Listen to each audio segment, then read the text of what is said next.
രാവിലത്തെ ഫുഡ് ദഹിക്കാനുള്ള സമയം പോലും ചേച്ചി തന്നില്ല. അപ്പോഴത്തേക്കും ഉച്ചക്കത്തേക്കുള്ള ഊണും കൊണ്ടുവന്നു. നല്ല അടിപൊളി നാടൻ ഊണും പായസവും ഒക്കെ അടിച്ച് കഴിച്ചതിന് ശേഷം നേരെ വടകര റെയിൽവേ സ്റ്റേഷനിൽ പോയി കണ്ണൂരേക്കുള്ള ട്രെയിൻ പിടിക്കുക. അതാണ് ഞങ്ങളുടെ ലക്ഷ്യം. ഞങ്ങളുടെ അടുത്ത ഡെസ്റ്റിനേഷനാണ് കണ്ണൂർ.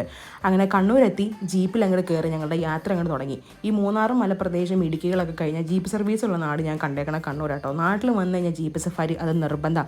അങ്ങനെ ഒരു 3-4 മണിയായപ്പോഴത്തേക്കും ചേച്ചിയുടെ വീടെത്തിയപ്പോഴത്തേക്കും തേണ്ടട അടുത്ത ട്രിപ്പ് തീറ്റയ്ക്കുള്ള സമയം. നല്ല അടിപൊളി പലഹാരങ്ങൾ കല്ലുമ്മക്കാണ്ടായിരുന്നു, കൽത്തപ്പം, ജിലേബി എന്ന് വേണ്ട എന്തൊക്കെ സാധനം ഉണ്ടോ എല്ലാം ഉണ്ട്. ഇതാണ് ഞാൻ ലാസ്റ്റ് വീഡിയോയിൽ പറഞ്ഞത്. മലബാറിയിലുള്ള ആൾക്കാർ എത്ര തീറ്റിപ്പിച്ചാലും അവർക്ക് മതിയാവില്ല. സൽക്കാരപ്രിയരാണ്. അങ്ങനെ ഇതൊക്കെ ദഹിക്കാൻ വേണ്ടിയിട്ട് ഞങ്ങൾ നേരെ പയ്യാമ്പലം ബീച്ചിൽ പോയി അവിടെ കുറേ നേരം ചുറ്റിക്കറങ്ങി അടിച്ച് നടന്നു. അവിടെ നിന്നാണ് നമ്മുടെ സൈൻഡ് ബാൻഡിൽ ഞാൻ ആദ്യമായിട്ട് കയറുന്നത്. സത്യം പറഞ്ഞാൽ ഒരു ആവശ്യമില്ലായിരുന്നു. എൻ്റെ 350 രൂപ വെറുതെ ഞാൻ കൊണ്ട് കളഞ്ഞതെന്നേ പറയാൻ പറ്റുള്ളൂ. ഇതിനേക്കാളും സൂപ്പറായിട്ട് ഞാൻ ഉണ്ടാക്കും.